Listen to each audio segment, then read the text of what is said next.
podcast Solo podcast KUA Kecamatan Kapur 9 Santap Santai Tapi Mantap bersama Bapak KUA Kecamatan Kapur 9. Kita akan lanjutkan materi kita tentang urutan wali nikah. Baik, kita serahkan kepada Bapak tentang urutan wali nikah tadi sampai di nomor 9 paman sebapak.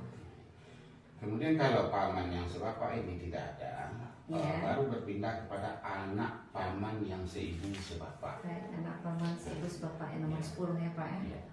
Seandainya anak paman yang seibu sebapak tidak ada, pindah kepada anak paman yang sebapak. Anak paman sebapak. Seandainya ini tidak ada juga, ya, nah ini sudah keluar ya daripada satu keluarga itu. Nah, kemudian berpindah kepada cucu paman yang sebapak dan seibu. Cucu paman yang sebapak dan seibu. Ya, cucu laki-laki. Seandainya ini tidak ada juga, baru cucu paman yang sebapak.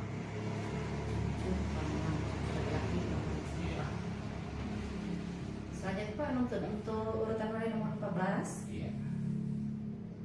Kemudian kalau cucunya tidak ada, berpindah kepada paman bapak, sebapak dan seibu. Paman daripada bapak yang seibu dan sebapak. Iya betul. Tidak ada juga, baru paman bapak yang sebapak. Iya. Tidak ada juga, kemudian berpindah kepada anak paman, sebapak dan seibu. Anak paman sebapak seibu. Iya. Dan yang terakhir yaitu anak paman bapak yang sebapak. Anak paman. Karena begitu rumitnya bahasa daripada urutan wali nikah ini, ya, terutama dari kata-katanya paman bapak yang kan gitu kan, paman bapak yang sebapak, anak paman bapak yang sebapak. Jadi ini memang agak susah memahaminya, tetapi kalau kita ucapkan tentu kita bisa menentukan inilah orangnya. Iya betul Pak. Inilah urutan daripada wali nikah yang berhubungan dengan wali nasab. Kemudian kalau wali nasab tidak ada, itu berpindah otomatis kepada wali hakim. Jadi sebagaimana apa yang telah Ibu sampaikan tadi, nah, kalau seandainya anak tersebut sekarang tinggal bersama bapak tiri, sementara ayah kandung atau bapak kandungnya sudah menikah lagi, tentu yang wali nikah itu tetap bapak kandung, bukan bapak tiri, ya, bukan bapak tiri. Karena dalam urutan wali nasab ini tidak ada termasuk bapak tiri. Dan Ibu bisa memahami dan bisa menyampaikan ke keluarga kita. Kemudian apabila wali nasab ini tidak ada, itu ada wali lain yang disebut dengan wali hakim atau wali muhakam. Wali muhakam ini adalah wali yang ditetapkan oleh pemerintah untuk sebuah kecamatan, satu kecamatan hanya satu wali muhakam atau wali hakim, yaitu kepala KUA. Siapapun orangnya yang menjadi kepala KUA di kecamatan tersebut adalah yang berhak menjadi wali hakim atau wali muhakam. Kapan pengantin itu dinikahkan oleh wali hakim atau wali muhakam itu? Yang pertama, apabila wali nasabnya sudah tidak ada. Dari 1 sampai 16 urutan wali nasab tidak satu pun ditemui, maka itu otomatis walinya adalah wali hakim atau kepala KUA. Kemudian yang kedua namanya wali adol. Walinya itu enggan, ayah kandungnya ada, atau ayah kandung tidak ada, saudara kandungnya ada, pokoknya wali nasabnya ada, tetapi wali tersebut enggan untuk menikahkan. Mungkin dengan alasan-alasan tertentu, sehingga dia tidak mau menikahkan anaknya atau menikahkan saudaranya. Ini bukan suatu batas akhir bagi calon pengantin. Seandainya walinya enggan atau tidak mau atau marah dan segala macam, sebetulnya pengantin itu masih mempunyai wali, yaitu wali hakim. Kapan wali hakim ini bisa difungsikan apabila walinya ingat, tentu pengantin melaporkan ke pengadilan agama. Kemudian pengadilan agama mengeluarkan surat setelah diperiksa, setelah disidangkan, mengeluarkan surat namanya surat wali adol. Disitulah baru berfungsi wali hakim untuk menikahkan. Jabatannya di sana adalah wali adol. Kemudian walinya tidak diketahui keberadaannya atau gaib.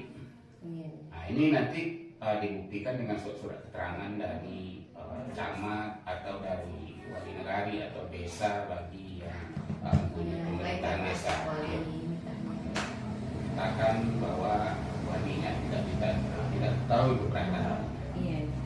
Kemudian wali tidak dihadirkan atau tidak ditemui karena di penjara. Ya, kalau di penjara tentu tidak bisa keluar, bisa juga walinya berpindah ke wali hakim, tentu dengan surat keterangan dari lembaga pemasyarakatan tersebut.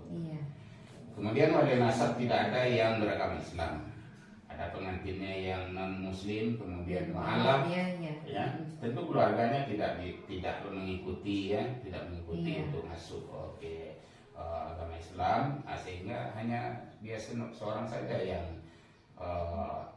memeluk agama Islam. Ini otomatis walinya berpindah menjadi wali hakim. Kemudian wali yang menikahkan menjadi pengantin itu sendiri.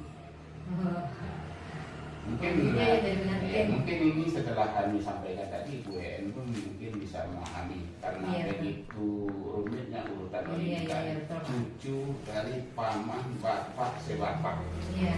Itu bisa saja menikah dengan pengantin. Karena kenapa? Hubungan jauh ya Pak. Hubungan jauh tidak murim. Nah, yang menikah ini kan yang apa? Pokoknya asalkan tidak murim itu bisa menikah. Selagi tidak murid bisa menikah, ya. Nah, inilah yang tidak membatalkan wudu, kan itu kan. Nah, bisa. Jadi ini sering saja terjadi untuk di kampung dulu ini sudah pernah terjadi sehingga masyarakat waktu itu banyak yang bertanya-tanya. Jauh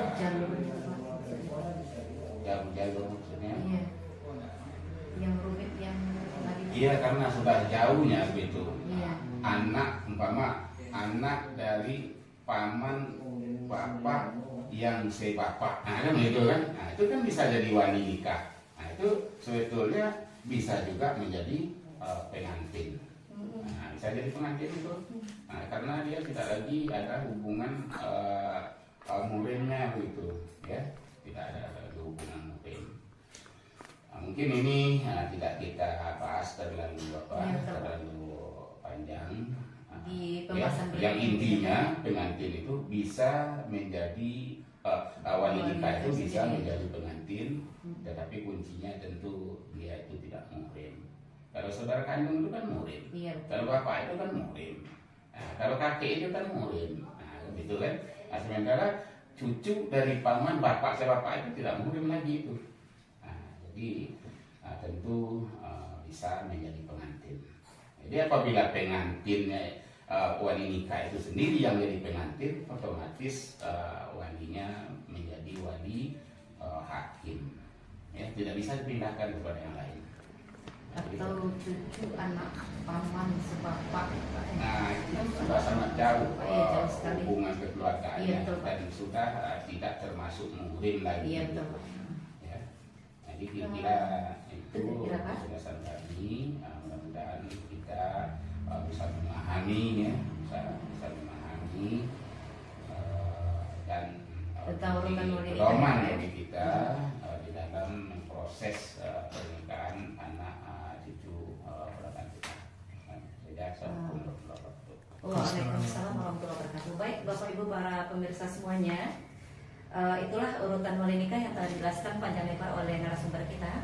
Terima kasih kepada Bapak dan kita tutup. Assalamualaikum warahmatullahi wabarakatuh.